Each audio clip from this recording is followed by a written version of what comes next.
Okay, everyone, welcome back. Day 3, Master Trader Program, Super Performance Workshop. I'm here. David Ryan's back, and we're going to get Yep. started. Welcome, Dave. Yes. Glad to be here again. Let's start off just by recapping a bit here and talk about what we went over in the last couple of days. So first, we went over categories and catalysts. We talked about the various ways that we categorize companies, and the reason is because we want to know what the company does, what industry they're in, and what type of company it is. Because if it's a turnaround situation, we have to apply our earnings metrics a little bit different than it's a straight growth stock. If it's a biotech stock or some stock on a drug that there is in the pipeline, they probably don't have any earnings. Good chance that they don't have any earnings. 75-80% of biotechs don't have earnings. So now we're trading it off the technicals, and we're trading off of FDA approval process. And then cyclicals have an inverse relationship, an inverse PE relationship. Big institutional stocks, I like to buy those low in the base before they're obvious off of bear markets. You get some opportunities off of bear markets to buy some of what they call stalwarts or slow growers. So you really want to know what category the company's in and what they do, and know a little bit about that company so you can figure out exactly how you're going to approach it. Then we talked about valuation, where basically, we don't really, valuation is not something that David and I really get too concerned about. When if it's a real low PE, if the PE was like 4, then we might be thinking, okay, that's very abnormal. But a super high PE is okay if the growth is there. And sometimes even with the biotech, it's trading on the prospects of a blockbuster drug. So we smashed some common I guess some common things that are thought about valuation, and some myths, if you will. The trend, we talked about the trend and how, of course, you want to be in a stage 2 uptrend, and that's really the only stage that we want to be in. We want to make sure that the stock is in that stage 2 uptrend before we even look at the stock. And you can do that if you're using MarketSmith. You can use the my trend templates that are in MarketSmith. Fundamentals, we went over the fundamentals, talked about earnings, sales, and margins, and sliced and diced them in a whole bunch of different ways for you to be able to apply them to the various types of categories. And then we went a lot on price and volume, which we're going to do more of, and entry points, and really started fine tuning and coming down to a very, very specific days that we're looking at, and volume days, and looking at confirmations and violations. So now we're going to talk about one of the, and this is sort of I don't want to say, I guess it's a 2-part. We talk about 2 of the areas or setups that we really favor for big moves in stocks. And one is what we call a magnitude play, and the other one is what we call a velocity play. Now, today, or right now during this session, we're going to talk about the magnitude play. The magnitude play is the primary base, which is usually the first viable base after an IPO, or sometimes it's the second base. It's very, very close to the beginning life of a stock after it goes IPO, which we call the primary base. The reason why we call it a magnitude play is because this is where, if it's going to become the next Starbucks or the next Amazon, this is about as early as you can get, other than getting it on the IPO. So there's a huge move that's potentially on the table. Now, a velocity play, which we're going to talk about in the next session, is what we call a power play, and these are setups that can move very fast, and they can make a large gain in a very short period of time, and that we're going to get into later. So we're going to focus on the primary base, which is the first viable base. Now, I don't know, Dave, is there anything that you want to just open it up here before I get into some charts? Anything you want to say about the primary base? And Well, I'd just like to add that a lot of the greatest winners were IPOs, and maybe not all of them were brand new IPOs, but a lot of them were IPOs within the last couple of years, and maybe even back 3 years, but a lot of them were IPOs. These are ones that institutions, if they see a great story and great earnings, they're going to have to get aboard. And so that's what causes some of those great moves. after an IPO has gone public. Yeah, and during live trading, when we're screening with MarketSmith, we'll show you some screens, and I have one in particular that's specifically for IPOs. It's a really great way to look for the IPOs and to scan them. As Dave was saying, when we look back and we look at the biggest winning stocks and the fastest moving stocks, 80% of them were IPOs within the last 8 or 10 years. So they're relatively new. Even a 10-year-old company or that's been public for 10 years is really not that old. When you look at Coca-Cola, that's been around since, I don't know, the 20s or 30s. GE, these big companies, or even an Amazon's been around for decades. So just 3, 4, 5 years, or even 8 or 10 years is relatively new. So let's show you some examples. So Yahoo, which another thing to point out here is that some of these stocks you're going to look at and you're going to say, oh yeah, I know Yahoo, I know these names. But at the time when this was an IPO and just coming out of this base, very few people knew who Yahoo was. This is 1997, and this is where I was buying it. I was buying it right here, and I was trying to get. This is when I had institutional clients. I used to advise some of the big hedge funds, the traders over at George Soros Management were my customers. A lot of the real big hedge fund guys were my consultant clients, and I went around pitching the Yahoo and some of these other internet stocks because I thought the internet was this next big big theme, and they were all setting up and breaking out. And at the time, we talked about this, during the valuation section. The PE in Yahoo was 908 times earnings on this day that it was coming out, and I was buying it. Nobody wanted to touch it. They did not want to go near this stock. And this stock went up almost 8,000% in just about 2 years. So again, this is really, and you'll notice here, you see how it breaks out of the base and then just comes in for a couple of days, but then boom, you get the tennis ball action. See that right back, even though it didn't follow through, it came roaring back and the volume came up. Now, look at this is a big VCP, and you really see you get tightened right here.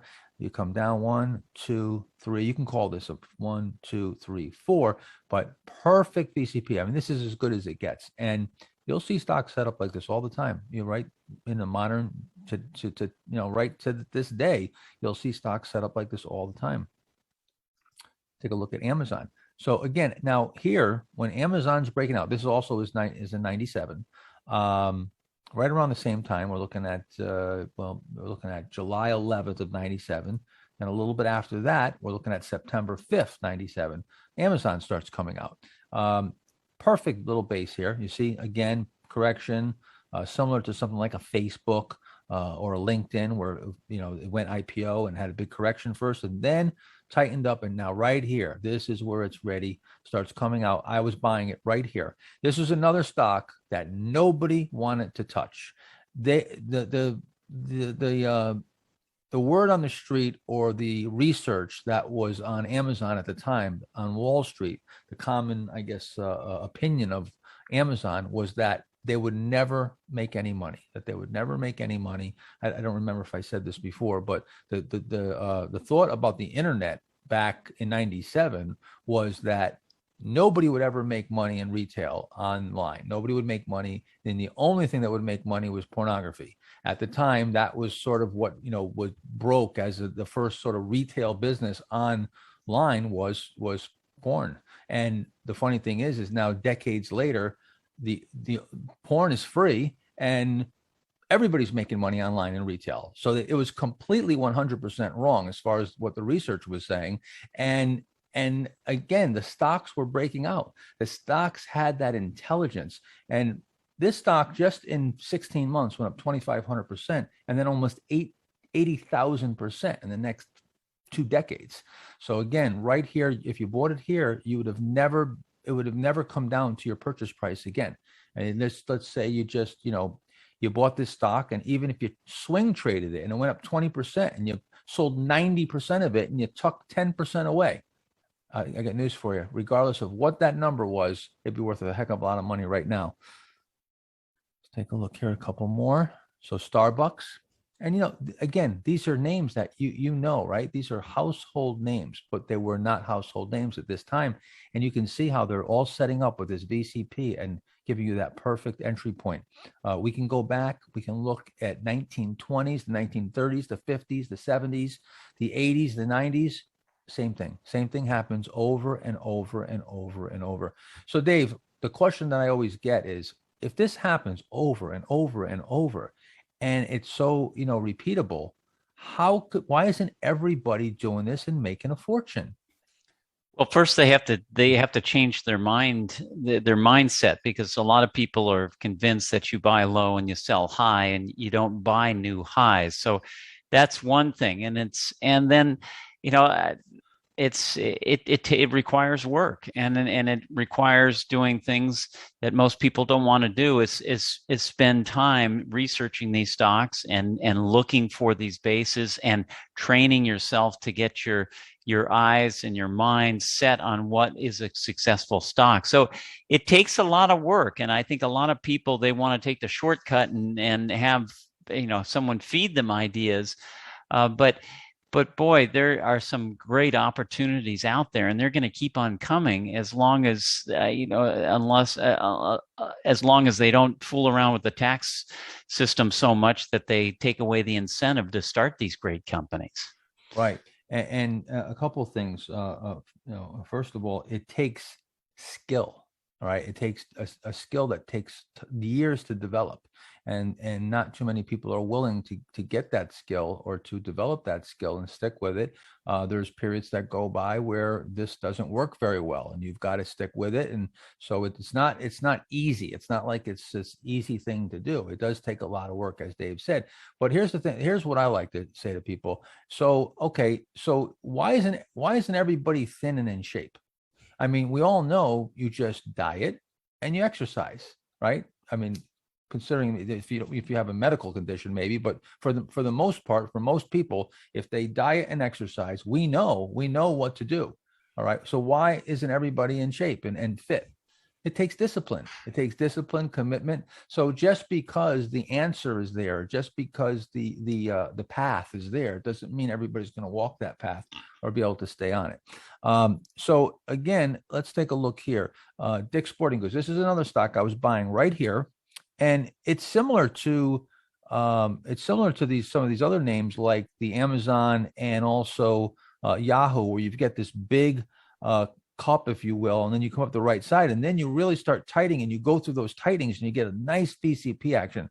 Notice how every single trade that I'm showing you has VCP characteristics. Everyone. We're not going to show you, I don't think, one single stock through this entire, unless it's in the selling section. For buying, we're not going to show you one single stock that doesn't have VCP characteristics. And 99.9% of every stock that I ever buy has VCP characteristics. So it's real important that you understand whether it's an IPO, no matter what it is. So some people say, well, why don't you buy it? Why don't you buy on the IPO? If it's such a great company, maybe buy it right after the IPO. Dave, why are we not going to buy, pre-IPO, or even, maybe one day or a couple of days after it trades? Why do you avoid, the IPOs right off the hop?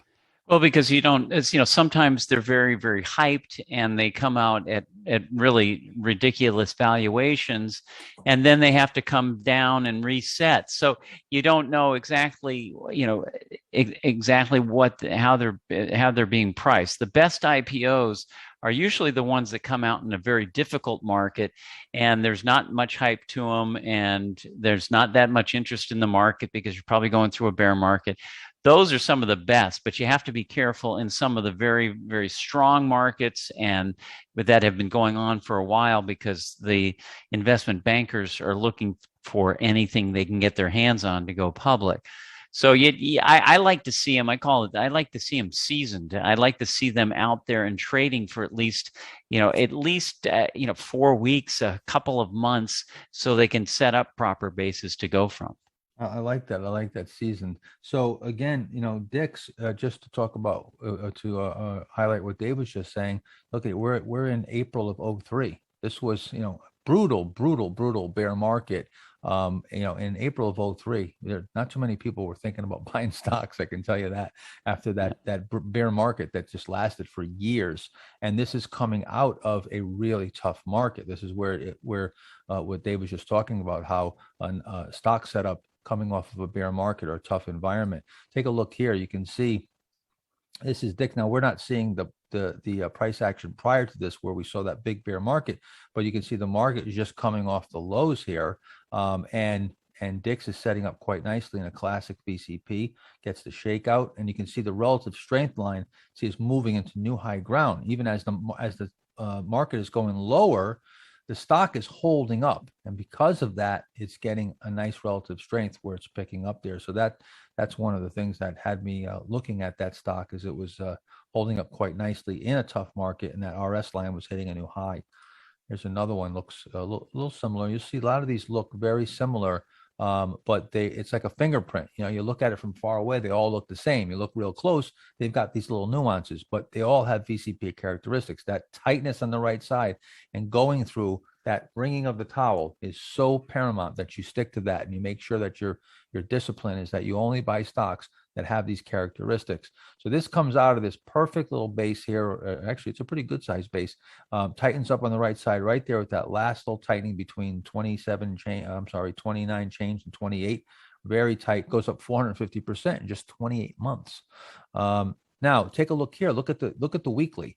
So these are going to look good on a weekly too. You don't want to start time fishing or trying to find the best chart, or backing into, okay, it looks good on this time frame, but it doesn't look good on this time frame. It should look good on all the time frames, particularly a weekly and a daily.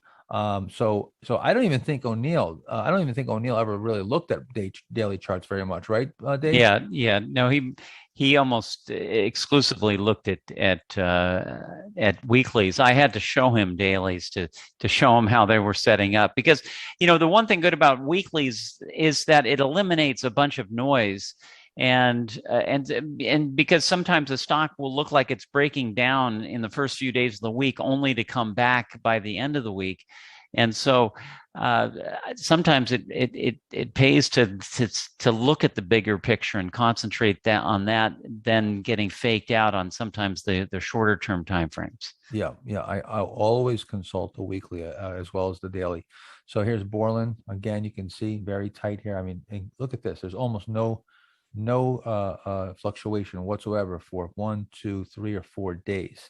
Then it comes out here, you get the follow through, and then you get another little pivot right here. So you get you can call this a low cheat right here, or a cheat right here, and then you get the handle that forms. It drifts down. Really just classic textbook, 530%, 22 months. Another one here. This is one that I traded, Farmion, 270% in 6 months. Again, if you just get a piece of one of these moves, now let's just say you don't get that whole move, you get a quarter of that move. If you got 10% of the move, it's 27% in 6 months. That's 60-70% a year just in those two trades. ROI. L3 Communications. I actually bought this a couple of times, but this was my first buy, almost 300% in 43 months. This was Voya. Now, this didn't make a huge move, but a pretty nice little 71% move. The pattern is perfect, though. Perfect little cup with handle here. Nice little tight pivot comes out. A few days, tennis ball action. Shake Shack, again, coming out right here. Quick move up, 86% in 30 days. See, that's what I really like. I like these stocks that go up 30, 40, 50% in a month or two, because I can really roll that over on a swing basis. Let's see, what else? This is Shake Shack a little bit later. So you got one setup off the IPO right here, and then you got another setup that subsequent to that, and another trading opportunity where it went up 60% in 40 days. This is similar to how I traded Yahoo. It made that big 8,000% move. But I was buying, I'd buy it breaking out of a base. It would run up. I think the first time I actually took a double. One of the times I was up 100%. And then a couple other times I was up 40 or 50 or 60. And then there was one time I was up 30. And you compound all those moves. It's a really big number. So here's Alibaba. Again, look at this big base. See, VCP forming right there. You see how all the action starts after you complete the VCP. And when you come out, that's where all the action is happening. And in that stage 2 uptrend, that's where the excitement is. That's where you're getting the inertia. 94% in 10 months. And of course, Dave, you know this stock well. Ollie's Bargain. I think we talked about it earlier. I was buying it right here. Actually, I bought some, I think it was right here too, as it turned up right here. And then I added to it here. And Dave and I were actually, without unbeknownst to each other, we were buying it on the exact same day. And so we were buying it right here. Dave held it for a much bigger move than I did, but this went up 330% in 30 months. As a matter of fact, Dave came down to Myrtle Beach for the seminar for the Master Trader program that we were doing. And prior to it, the day or two before, he went to go see an Ollie's Bargain because we had one in Myrtle Beach. Here's the weekly. Look at what a beautiful weekly. I mean, it's just absolutely picture perfect. It couldn't get any better. Just perfect, comes out of here just right. We talked about this before, where look at the PE ratio. Okay, so when this is coming out of this base here, that and even off the initial IPO and around the lows, we're up around, I don't know, 140 times earnings. And when it's coming out of this base, we're at somewhere around 100 times earnings. Now the stock makes this big move, right? Makes this big move. And look, after it makes a giant move, the PE is cut in half. So that's because the stock's earnings, the company's earnings, were growing at twice the rate that the stock was going. This is why a stock can keep going, because as the stock's going higher, you think it's getting more and more overvalued. No, not necessarily. It could be getting undervalued. If the earnings are growing fast enough, the stock could double, triple, quadruple, go up tenfold, and it's a better value than it was 5 times lower, depending on the earnings. That's why having those big earnings is so important. Body Central. This was one that I was around. You can see it's actually December is right here. It was around Christmas time, and I was in a mall with my wife, and I saw a Body Central, and I liked the merchandise, the way it was really colorful. It just seemed it attracted me so much to go in. And I don't know, when it comes to women's clothing, my wife is the expert there, but she thought it was really a great place, and she said, yeah, this is probably it's more youthful for a kid, but she says this is definitely, they got it together here. So right away I went and I looked to see if there was if it was public, and sure enough, it was setting up in a base. And I bought it as soon as it broke out, and I sold it right into this move right here. But it was a nice little quick rip. Michaels was another one. I was buying it here. New IPO. This was Phillips. This is one actually that I was watching, and went up over 100% in 6 months. I was watching this and had it on my list, and I did not buy it because I very often stay away from oil stocks. And this is one of the times where I stayed away from it, and the stock was right and I was wrong, as usual. But it came out of a perfect little pivot here. And look, 1, 2, 3, 4 to 5 days up. Really, this is probably up but just a little bit, but really, really nice breakout action. Now, important thing to look at here, if you look at this Phillips 66, this is a weekly, and this is just going through the stage analysis.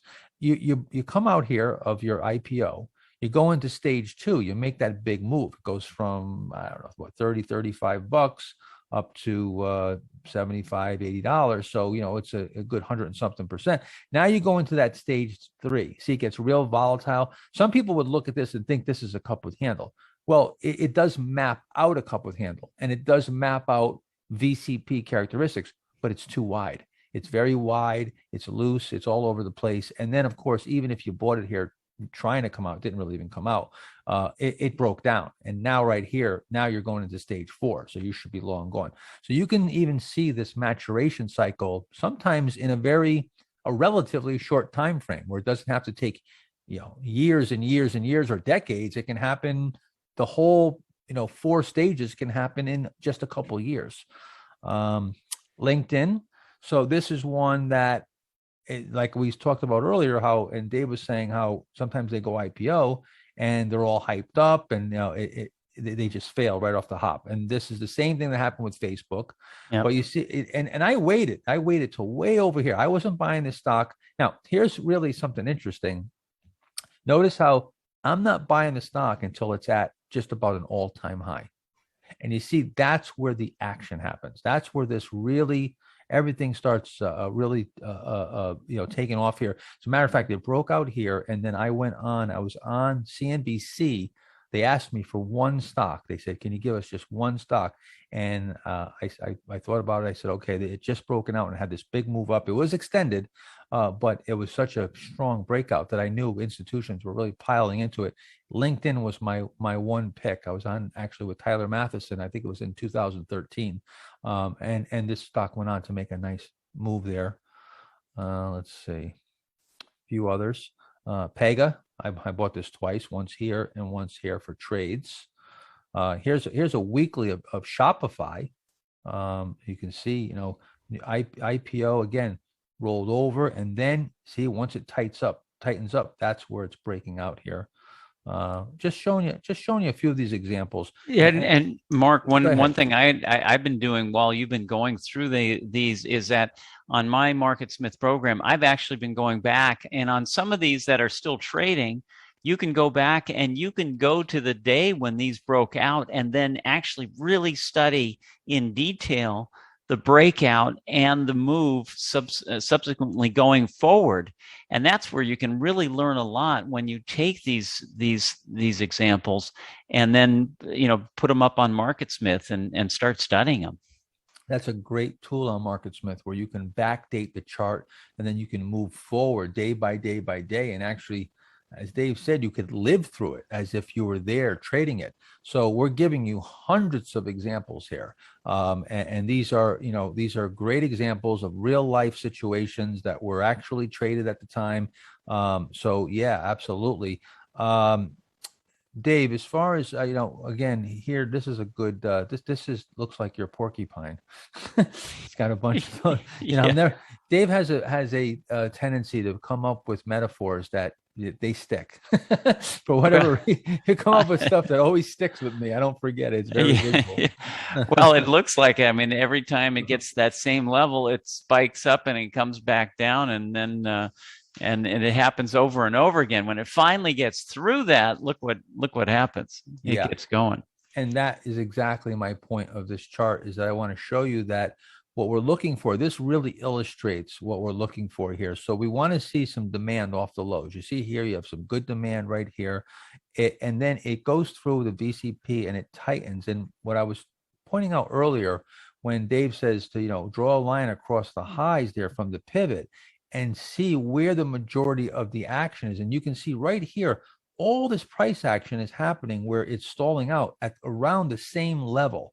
So what your job is to find the spot at which this supply stops coming to market, or at least it appears that it stops coming to market. We don't know for sure, but we can make a pretty good educated guess by looking at how the stock's trading on the right side.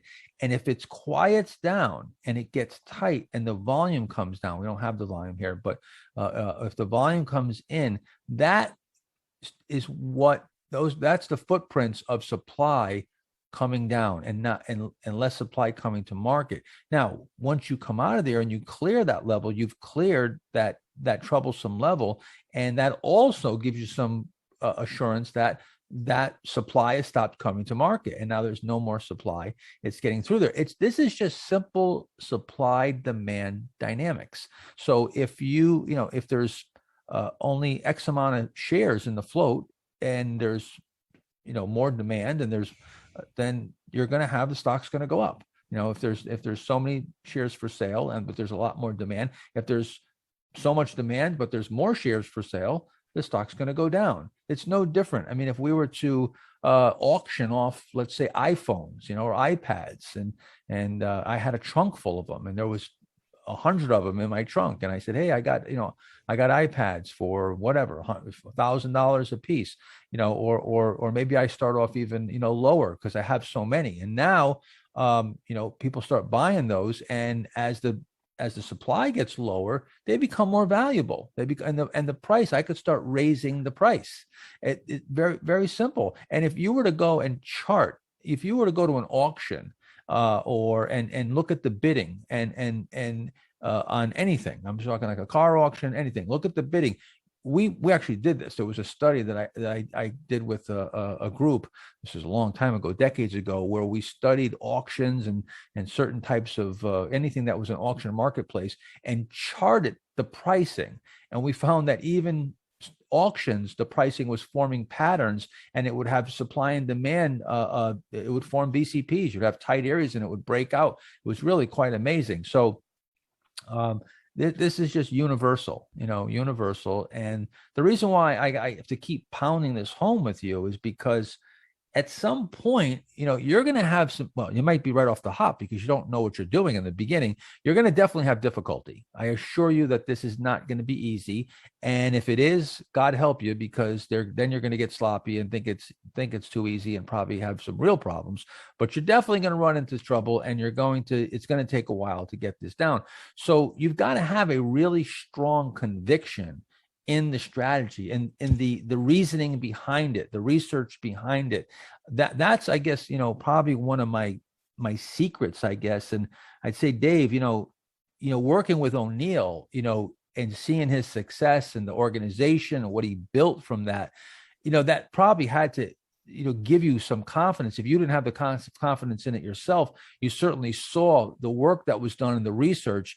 I don't know about you, but I was really a believer. Once I saw what this was all based on, with supply and demand and earnings and sales and how it really worked, and went back and saw that nothing changed for 100 years, I was sold. And then I took personal responsibility. If I didn't do good, I didn't say, oh, the strategy doesn't work. I just said, okay, well, I just got to get better at it. And that's what made me stick with it. How about you? Yeah, well, I think you become a believer when you actually see it work in your own account. I mean, Right. when it's like, if you haven't had a strategy, you haven't had a discipline, and you're just kind of here and there, and you're listening to tips and rumors, and then all of a sudden you get these set of rules and you enact them, and then they actually start working, and you see these stocks take off and go, you just go, oh my gosh, I've never experienced this. Like it's acting like it should. And you you're sold on it. Because once you see that success, and you can see the gains that you can accomplish, you never want to go back, because you can see that it can be so rewarding. Yeah, and the timing nature of it, and I think it feels to me like anybody who's ever played golf knows how great it feels to hit that ball nice and square and just hit a really great shot off the tee, or and really get all of it. It just feels so wonderful. And that I get that same feeling when I buy a stock and it just bang, it takes off and blasts off to the moon, and I got that timing just right. It's like hitting the golf club right on the screws, even though they don't have screws anymore. But, But it's yeah, that's dating me. That's dating myself on top of it. Someone can tell you about this and how it works and the whole thing, but it's when you do it yourself, and you can feel that success, and you can see your account gaining very, very quickly when you hit something exactly right. That's when it'll be very hard to shake that, and you're just going to want to do it more and more. Yeah. And when I saw, the compounding effect, that how quickly I can time a stock and even get even a 20% gain or 25% gain in a matter of days or months, I did the math. I said, wait a minute, if I get, 8 of these in 1 year, I put this amount of money into each of them. Holy cow, wait a minute, is that right? 250%. The numbers were just amazing. Okay, let's just say I do half of that, 125%, half of that, 70%, 75%. Holy cow, this is really something else, almost like it's too good to be true. Well, it's not too good to be true. It's going to be very difficult, and it's going to take a lot of work, but we're giving you a big head start here. So I'm going to wrap up. Also, I just want to back up for just a second, because Dave was talking about where I asked why we don't want to buy on the initial IPO. In this section, we started off with talking about this as a primary base, of course. So I want to sort of circle back and just also tell you that another reason that we don't want to buy on the IPO is that there's no price action. So if you're trying to do technical analysis, there is no technical analysis that can be done on one price bar. So if you want to look for the VCP, I mean, you could use intraday charts. That's one way. But again, I default to the daily charts.